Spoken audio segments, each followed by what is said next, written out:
tomar vacinas, matricular-se em uma escola pública ou privada, usar o SUS, ir a um hospital particular, votar, ter um emprego, casar, alugar uma casa, registrar filhos, divorciar-se, fazer exames clínicos, viajar de ônibus ou avião, ganhar Bolsa Família, receber pensão, ter conta no banco, dirigir, parcelar compras no shopping, ter cartão de crédito ou débito, registrar um celular, receber seguro-desemprego, fazer concurso público, ter um advogado, hospedar-se em um hotel, financiar um imóvel, pagar impostos, aposentar-se, ver um filme adulto no cinema, pegar um livro em uma biblioteca,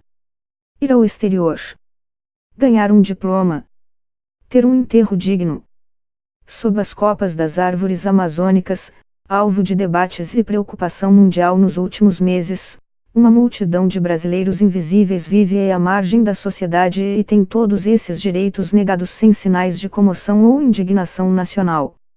Os membros desta sociedade paralela, quase 3 milhões, ou o equivalente à população inteira de países como Armênia, Jamaica ou Albânia, são invisíveis ao Estado e não aparecem em qualquer estatística oficial porque lhes falta o básico, uma certidão de nascimento. A região norte, onde ficam os principais estados amazônicos, tem a maior concentração do país de pessoas sem documentos, segundo o IBGE.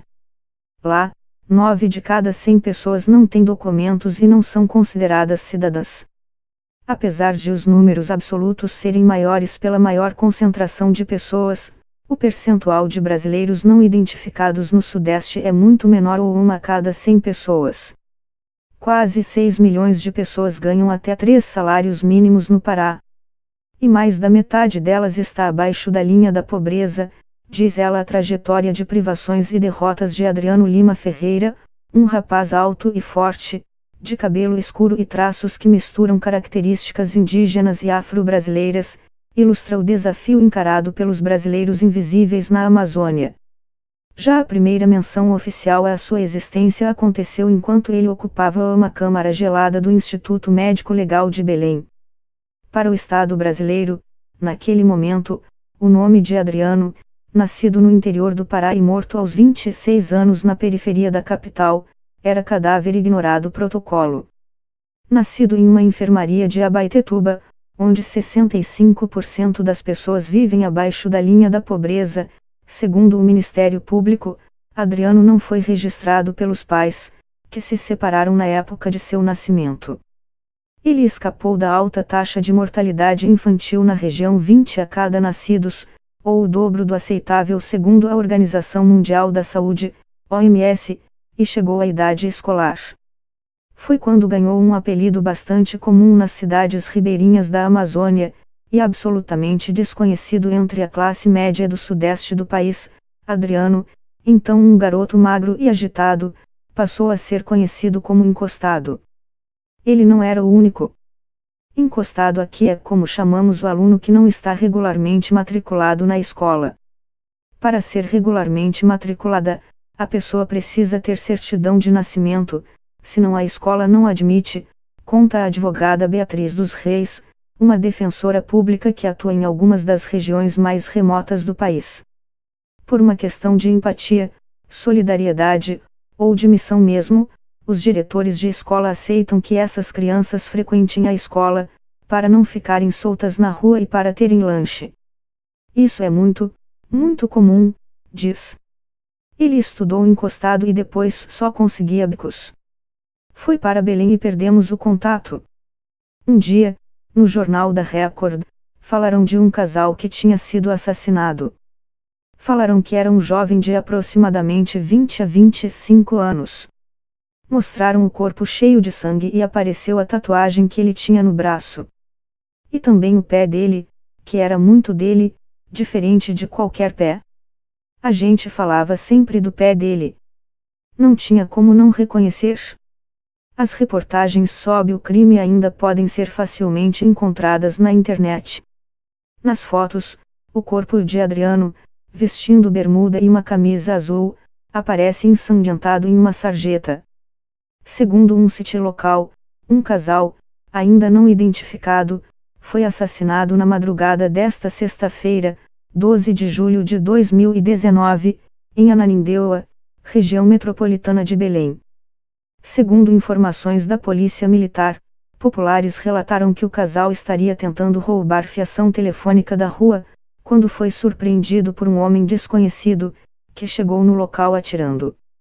As vítimas ainda tentaram correr, mas foram alcançadas pelo assassino. Os peritos do Instituto Médico Legal, IML, foram acionados, e identificaram que o homem e a mulher foram executados com uma arma de grosso calibre. O dado que mais se aproxima da quantidade real de brasileiros vivendo na situação de Adriano é o levantamento de subregistros de nascidos vivos do IBGE, que mostra quantas crianças não são registradas pelos pais no primeiro ano e meio de vida. Segundo o órgão e estimativas citadas pela Câmara dos Deputados e pela Associação Nacional de Defensores Públicos, 2,94 milhões de brasileiros não têm registro de nascimento e são, portanto, invisíveis. Falei da reportagem para a minha mãe, mas ela não acreditou de cara. Fomos até o IML e ela estava calma, nem parecia que tinha perdido um filho. A gente não pode abrir o caixão, porque Adriano já estava se decompondo. O corpo dele estava bem seco. Foi aí que bateu o desespero na minha mãe. Ela gritava que não acreditava, não acreditava. Dizia que estava mentindo. Aí deixaram abrir o caixão e mostraram só o pé. Ela acreditou e começou a passar mal. A família informou que o cadáver ignorado protocolo era Adriano. Um exame com amostras de DNA do cadáver, da mãe e da irmã foi colhido. Depois de 9 dias de espera, o laudo comprovaria o parentesco. A probabilidade encontrada para esse vínculo genético é de 99,9 trilhões 989 bilhões 7 milhões 449.928%, dizia o documento. No entanto, a família, pessoas pobres, sem estudos, que viajaram de carona até a capital na tentativa de enterrar o parente assassinado, não conseguiu retirá-lo do IML, o primeiro ambiente com referências hospitalares em que Adriano esteve desde o dia em que nasceu. Pessoas sem documentos, como ele, não podem usar o SUS ou mesmo participar de campanhas de vacinação, tornando-se potenciais vetores de doenças para as suas comunidades. Segundo as normas dos Centros de Perícias Científicas, para onde são levados os corpos de vítimas de mortes violentas, é impossível liberar um cadáver sem documentação, pois sem identificação civil não há como emitir um atestado de óbito. Assim, mesmo com o exame de DNA em mãos, enquanto a família não conseguisse uma certidão de nascimento que permitisse a emissão de seu atestado de óbito, o cadáver ignorado protocolo continuaria na geladeira. Por não ter o cadáver reclamado qualquer registro, o corpo de Adriano encontrasse sob a designação cadáver ignorado protocolo, sob o risco de ser sepultado como se não fosse gente, diz o texto.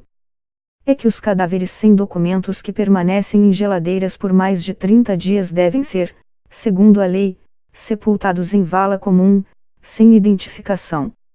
A família começou a peregrinação pelos documentos, conta a defensora Beatriz dos Reis, que cuidou pessoalmente do caso, entre os incontáveis que vão parar em sua mesa todos os dias.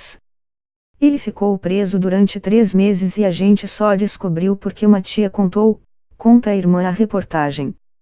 Foi por causa de um roubo que ele tinha feito e recolheram ele. Quando a minha tia ia visitar, eles deixavam eles entrarem com comida. Ele tinha visita. Mas, quando fomos procurar, não tinha registro nenhum. Como se não tivesse passado por lá, ele ficou guardado escondido na delegacia. Adriano teria, portanto, sido preso em uma delegacia, sem direito a advogado, audiência de custódia ou julgamento. Pela decisão arbitrária de um delegado, teria sido colocado numa cela até que quem o prendeu decidisse soltá-lo. Quantos temos nessa situação? Pergunta a defensora. Ninguém sabe. Ele ficou preso sem qualquer registro, de forma totalmente invisível. E não temos sequer como provar porque as provas são apenas testemunhais. Os parentes falaram que ele foi preso em razão de um roubo.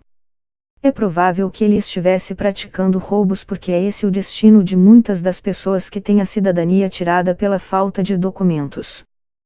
Segundo o processo legal, quando uma pessoa comete um crime, primeiro ela é levada à delegacia, a porta de entrada do sistema penitenciário no Brasil. Lá é feita uma triagem que define se a pessoa será encaminhada a um presídio, e tem início o inquérito policial para averiguar o possível crime. Neste momento, um pedido de documentação deve ser feito para identificar o investigado. O gargalo no caso dele ficou na delegacia, não o encaminharam e ele ficou totalmente à margem do processo legal, diz Reis. Ela continua: posso responsabilizar somente os delegados. Não posso. Isso é um retrato da falta de estrutura generalizada do Estado. O órgão informou apenas que ele não foi localizado no sistema Infopem-PA. Questionado sobre a possível prisão irregular, o órgão se limitou a explicar o procedimento legal. Os presos são apresentados na central de triagem de Altamira pela Polícia Civil, e então submetidos às audiências de custódia. No momento da prisão, eles não apresentam documentos. Após as audiências, eles são transferidos para o Centro de Recuperação Regional de Altamira. Em relação às informações das documentações, a unidade prisional ainda faz o levantamento para apresentar os dados solicitados. A corrida contra o tempo da família e da defensoria surtiu efeito e o corpo de Adriano foi mantido na geladeira do IML até que sua certidão de nascimento fosse expedida. Uma cerimônia discreta foi feita em cemitério da região. Luciana e Dona Maria Lúcia, além de alguns amigos e parentes, estavam lá para finalmente se despedirem. Na sepultura simples, a algumas centenas de metros de uma série de valas comuns não identificadas, está marcado para sempre o nome completo do jovem que morreu cedo depois de passar a vida toda privado de seus direitos mais básicos: saúde, educação, emprego e acesso ao sistema judiciário. Se eu montar uma tenda de mutirão para documentação neste minuto e não avisar a ninguém, nem fizer qualquer campanha de divulgação, em 2 horas teremos fila dobrando o quarteirão. O documento atrai muita gente, diz a Defensora Pública Geral do Pará, Jennifer de Barros Rodrigues. O Estado nega esse direito ao cidadão e depois oferece como se fosse uma esmola. É algo tão simples de o Estado fornecer? No município de Breves, no Marajó, leva de 30 a 40 dias para a pessoa ter uma identidade. É algo que oferecemos na hora durante os mutirões. O que vejo é que os agentes do Estado criam dificuldades, problemas que não deveriam existir, para depois oferecerem a solução e ganharem o status de salvadores da pátria. Eles querem gerar um sentimento de gratidão, diz. Os fins são eleitoreiros, continua a Defensora Geral. Você não tem, então eu estou aqui levando para você, mas você vai ser grato. É como criar uma solução para um problema que não deveria existir. Quando fazemos visitas, encontramos pessoas totalmente desconfiadas. O Estado que elas conhecem é o que vai punir, não o que vai oferecer direitos, explica. Ela exemplifica: fomos a um lixão na periferia de Belém para oferecer registros. Um senhor olhou para mim e perguntou para que o Estado queria dar um documento para ele. Ele disse: é para me prender. Em nota, o governo informou que desde janeiro, início da nova gestão no Estado, a Polícia Civil tem intensificado as chamadas ações de cidadania para oferecer o serviço de emissão de documento de identidade às comunidades. A Polícia Civil mantém contato direto com associações comunitárias, onde é identificada a necessidade de garantir esta emissão tanto em Belém como no interior do Estado. Dessa forma, a Polícia Civil prepara essas ações de cidadania e, através de mutirões, monta equipes especificamente para se deslocar para essas regiões do Pará para atender essa demanda reprimida pelo documento de identidade, continua o governo. Muitas vezes, essas pessoas pertencem às comunidades mais remotas, moram em distritos, vilas, zonas rurais e queixam-se muito da dificuldade de ter acesso ao documento, pois necessitam se deslocar à sede do município onde pertencem ou, até mesmo, a outro município mais distante. Sabendo disso, o Estado, por meio da Polícia Civil, tem unido esforços para levar o serviço até onde a comunidade vive.